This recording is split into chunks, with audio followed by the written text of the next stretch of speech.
राज्यसभा सांसद कार्तिकेय शर्मा ने संसद में कौशल विकास और उद्यमशीलता मंत्रालय से प्रधानमंत्री कौशल विकास योजना प्रशिक्षण के बाद सरकारी नौकरी के अवसर पर कई अहम सवाल उठाए। उन्होंने कई सवाल पूछे, जो देखिए आपको बता रहे, स्क्रीन पर हम दिखा रहे हैं ग्राफिक्स के जरिए। पूछा कि प्रधानमंत्री कौशल विकास योजना के तहत कितने उम्मीदवारों को प्रशिक्षित किया गया है, और उसका जवाब दिया गया है कौशल विकास और उद्यमशीलता मंत्रालय की तरफ से, मंत्री की तरफ से। वो आपको जवाब भी दिखाते हैं ग्राफिक्स के जरिए, जहां पर उन्होंने लिखा है कि पीएम के वीवाई के तहत लाखों उम्मीदवारों को ट्रेनिंग दी गई है, जिसका राज्यवार ब्यौरा सदन के पटल पर रखा गया है।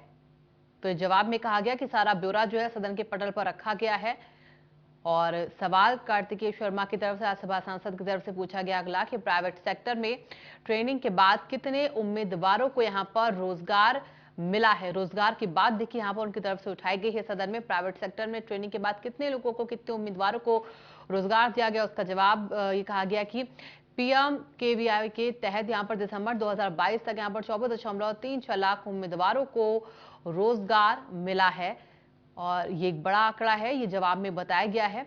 सवाल प्राइवेट सेक्टर में जॉब को लेकर था। अगला सवाल कि क्या इस योजना के तहत प्रशिक्षित उम्मीदवारों को सरकारी नौकरी देने का कोई प्रावधान है, क्योंकि सरकारी नौकरी को लेकर देखिए अक्सर युवा जो हैं वो काफी मेहनत करते हैं, वो चाहते हैं कि उनको सरकारी नौकरी मिले, लेकिन इस योजना के तहत क्या प्रशिक्षित उम्मीदवार सरकारी नौकरी पा सकते हैं, इसको लेकर जवाब नहीं। इस योजना के तहत प्रशिक्षित उम्मीदवारों को सरकारी नौकरी देने का प्रावधान नहीं है।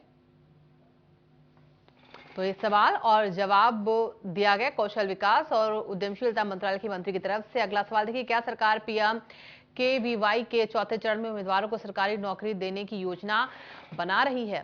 तो आगे किस तरीके से चौथे चरण में उम्मीदवारों के लिए सरकारी नौकरी की योजना है, आएगी क्या, इस पर कोई काम चल रहा है क्या, ये जो सवाल था उसका जवाब नहीं। पीएम केवीवाई के चौथे चरण में उम्मीदवारों को सरकारी नौकरी देने की योजना जो है वो नहीं है, इसका जवाब दिया गया है कौशल विकास और उद्यमशीलता मंत्रालय के मंत्री की तरफ से।